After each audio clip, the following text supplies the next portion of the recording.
Buenos días, hermanos. Quisiera que me acompañen a buscar en el libro de Eclesiastés. Y mientras lo buscan, el libro de Eclesiastés se ha vuelto el libro más importante en mi vida y quiero explicarles el porqué.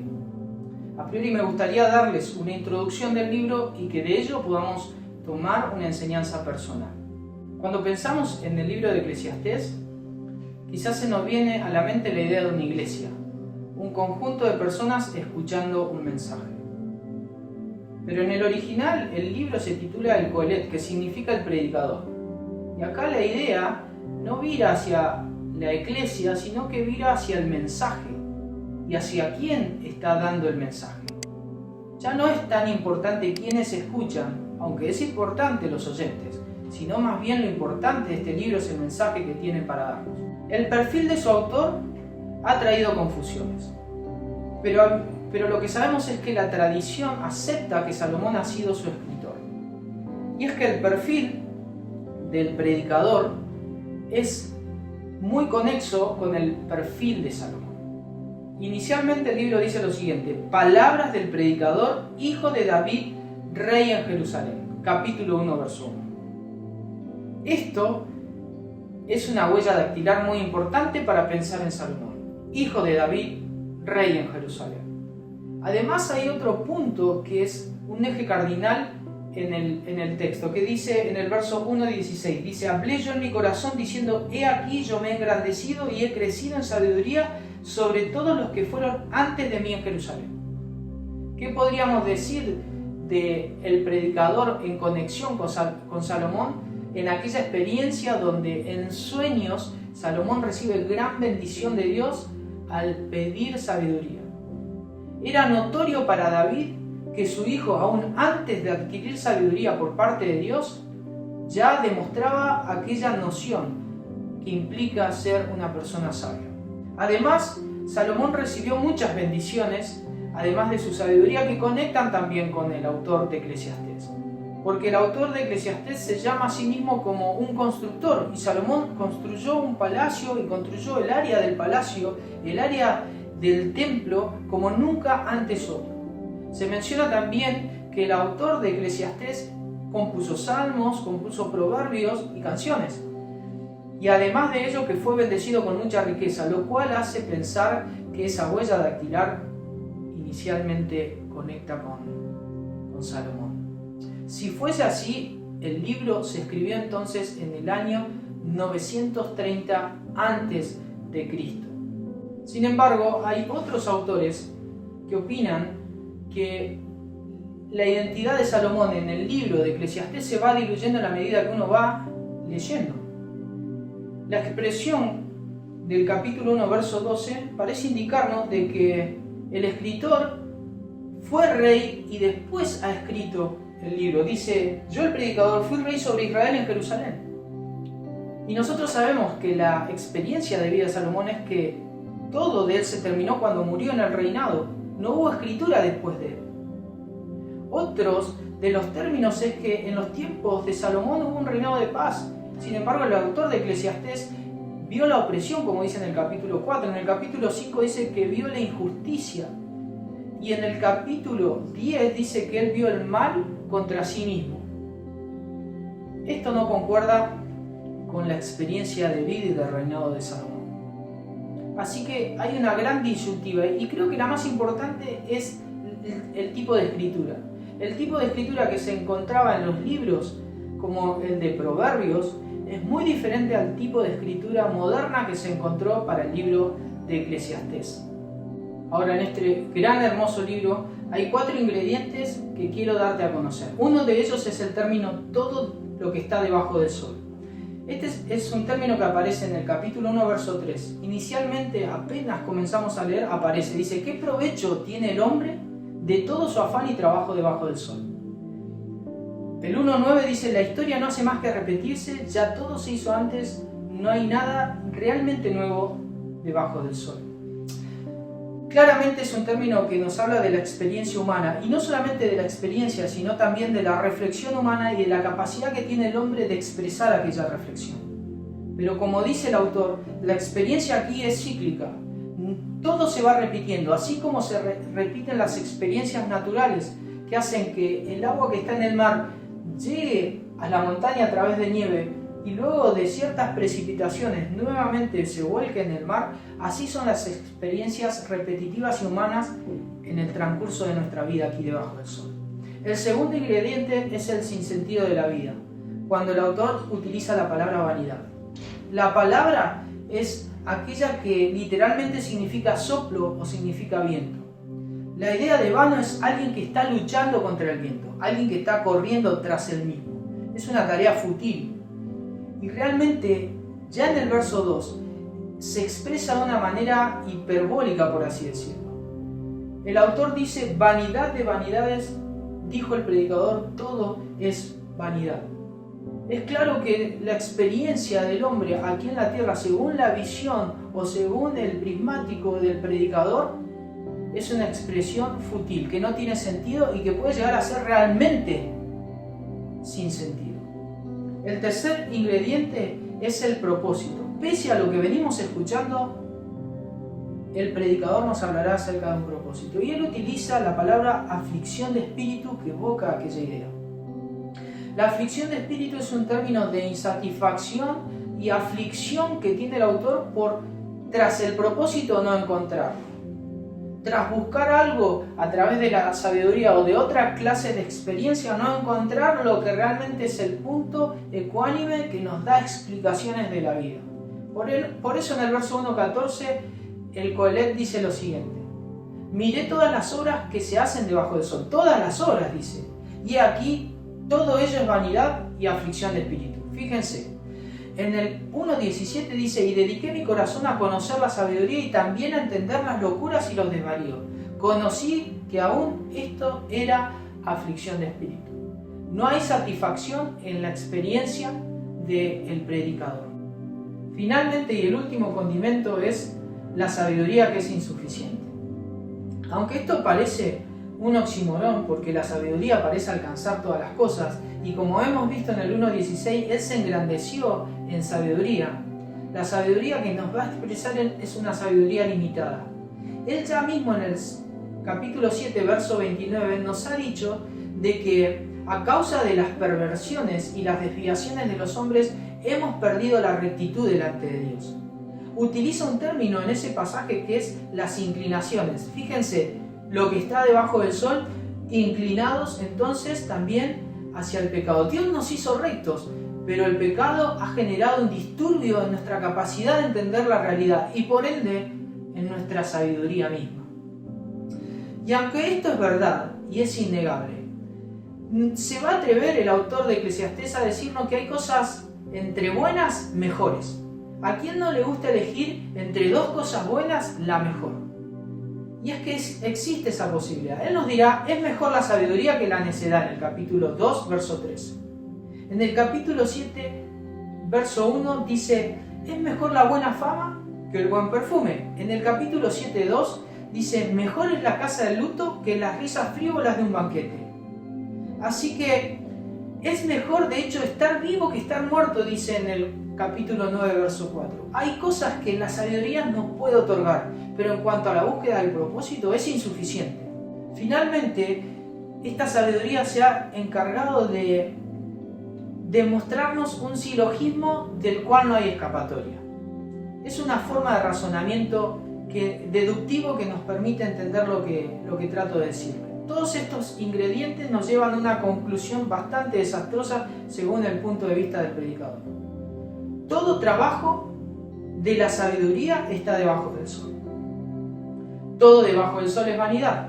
Por lo tanto, todo trabajo de la sabiduría debajo del sol, ¿qué es? Vanidad. La pregunta ante estos 4 condimentos que expresan un eje cardinal en cuanto a los límites de este libro es si hay escapatoria. De alguna manera, el predicador nos va a mostrar el camino por el cual llegó a esos resultados que definimos como ingredientes para entender el libro como tal. Uno de aquellos conceptos que fueron búsqueda de propósito fue la filosofía. La filosofía es el amor a la sabiduría. La filosofía intenta llenar la mente y esto es lo que trató de hacer el predicador, llenar su mente, a ver si en eso encontraba el propósito. Inicialmente comenzó a ver las cosas en los términos reflexivos, para buscar sabiduría aún en la locura misma, pero entendemos que en todo eso lo único que encontró fue insatisfacción. Aunque la filosofía parece llenar la mente, él dijo que aún hasta el mucho estudio genera insatisfacción y es poco provechoso. Así que intentando crear una montaña de sabiduría, lo único que encontró él fue un gran hoyo de insatisfacción. El segundo paso que estableció el predicador fue buscar el placer. El placer que se siente a través de nuestro cuerpo. Los sentidos sirven para otorgarnos el discernimiento y el contacto que el placer nos da. En el capítulo 2, verso 1, el Coelet dice lo siguiente: me dije, vamos, probemos los placeres, busquemos las cosas buenas de la vida, pero descubrí que eso también carecía de sentido. En el 2.10 dice lo siguiente: tomaba para mí cuanto se me antojaba y no me privaba de ningún goce. Fíjense, la experiencia del autor del libro es ilimitada. Nos muestra un estilo de vida lleno de satisfacciones, entre comillas, en cuanto al placer. Se dio todos los gustos. Podríamos decir que optó por una filosofía hedonista, es decir, una doctrina de vivir en cuanto al placer de estos sentidos. Y lo único que encontró en ellos fue más y más insatisfacción. El tercer paso que da el predicador es hacia el materialismo, es decir, la forma de llenar ya su bolsillo, riquezas y poder. El poder es compañero esencial del placer. Mientras más poder tengo, más fácil es conseguir todo el placer que quiero. Nadie se imagina una vida placentera en extremo con los bolsillos vacíos. Él obtuvo todo lo que quiso. Hay textos que son clave. Dice el capítulo 2, verso 8, dice: llegué a tener montones de oro y plata y me quedé con las riquezas de otros reyes y de otras naciones. Tuve a mi servicio hombres y mujeres que cantaban para mí y gocé de todos los placeres humanos, pues tuve muchas mujeres. El alcance de lo material se traduce en esta expresión previa, pasos previos, es decir, el llenar nuestros sentidos. Pero como dice en el verso 2.11, esto no le trajo sentido a la vida. Pero al observar todo lo que había logrado con tanto esfuerzo, vi que nada tenía sentido. Era como perseguir el viento. No había absolutamente nada que valiera la pena en ninguna parte. Riquezas de las cuales no pudo obtener ni siquiera un gramo de propósito para su vida. El cuarto paso que dará el predicador es hacia la ética. Él buscará a través del altruismo llenar su propia conciencia.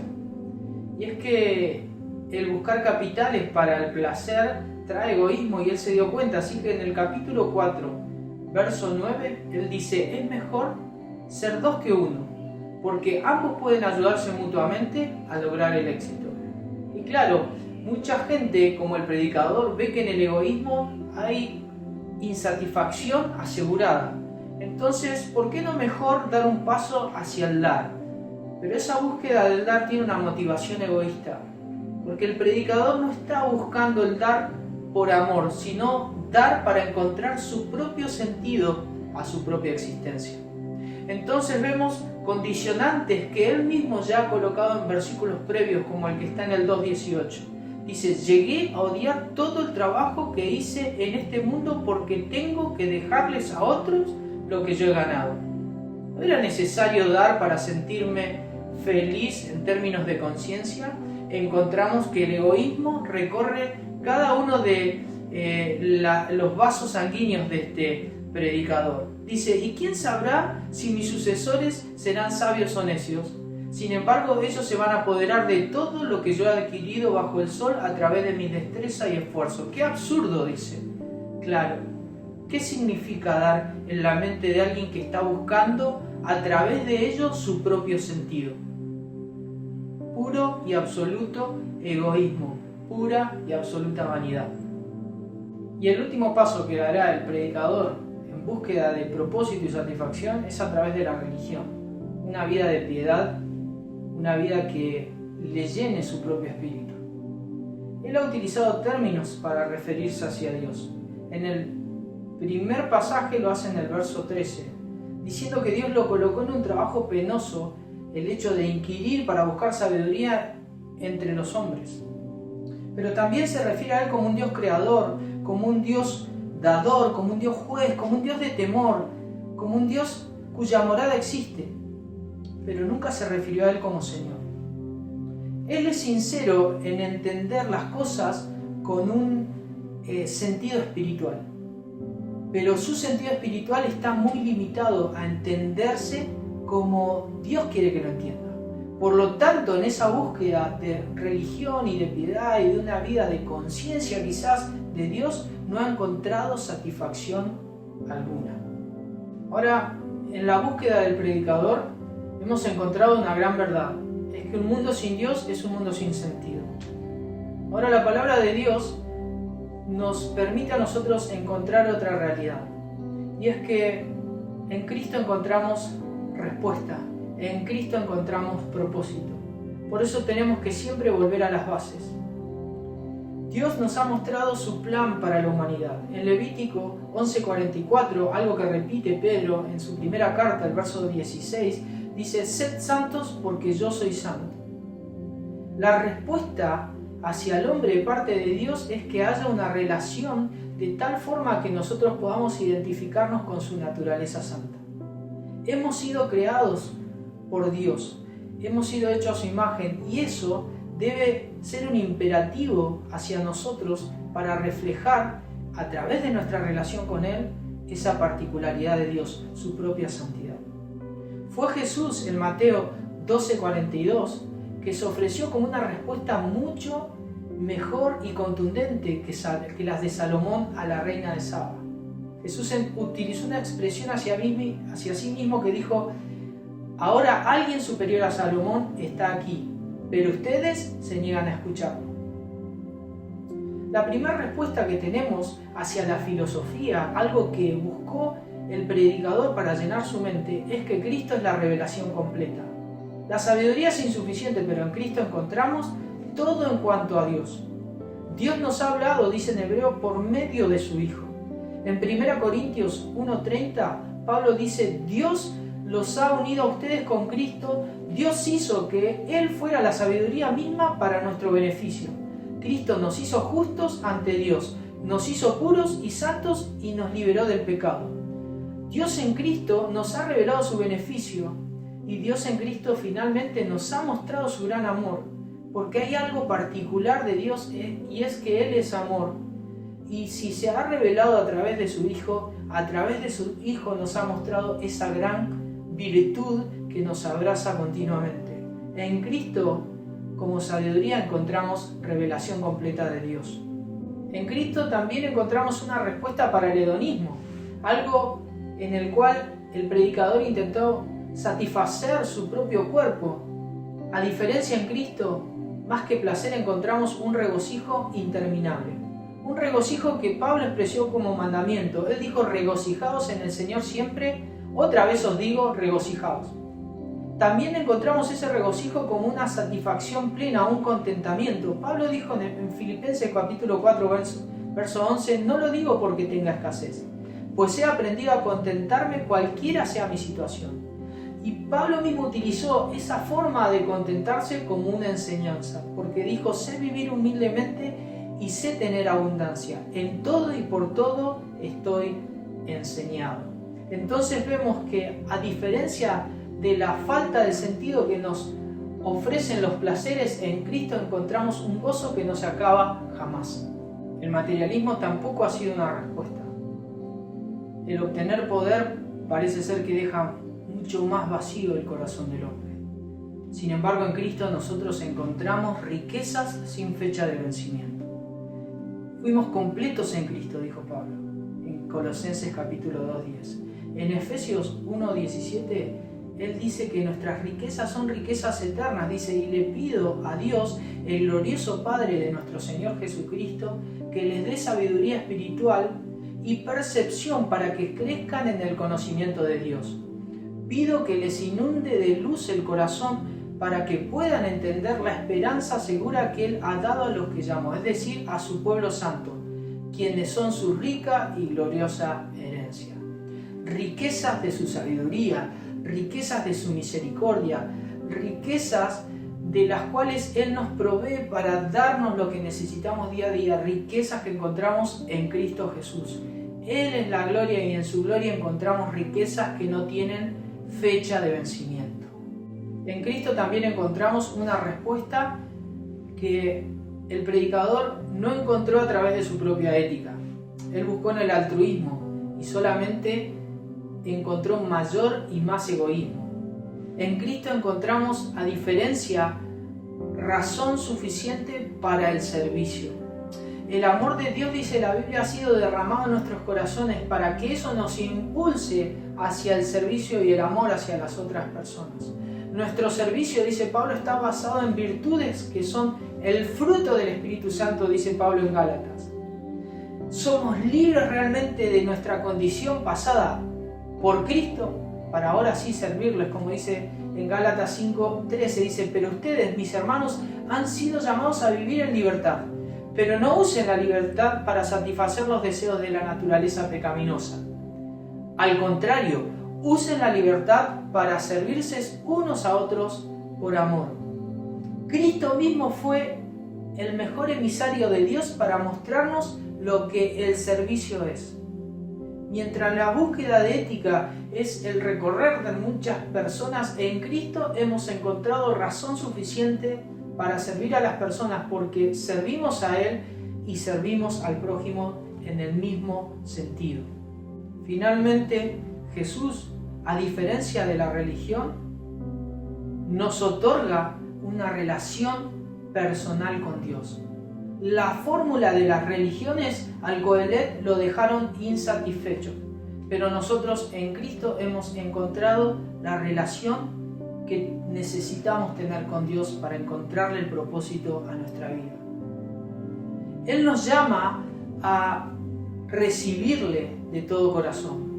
En Juan 1:12 dice: mas a todos los que le recibieron, a los que creen en su nombre, les dio el poder, la autoridad de ser llamados hijos de Dios. Condición sine qua non. Recibo para encontrarme con nuestro Dios como Padre. Nos llama a acercarnos al Padre por Él, nos llama a poner nuestros ojos en su persona. Cristo nos llama a conocernos, Cristo nos dice que le pongamos en primer lugar, Cristo nos dice que le imitemos.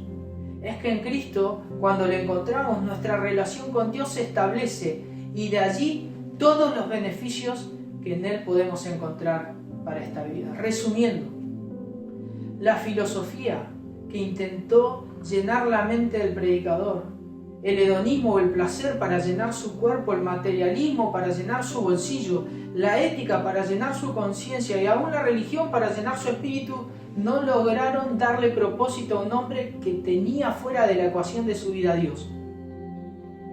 Pero nosotros, cuando abrazamos a Cristo como la única respuesta, hemos encontrado todo, porque lo hemos encontrado a Él. Que Dios les bendiga, hermanos.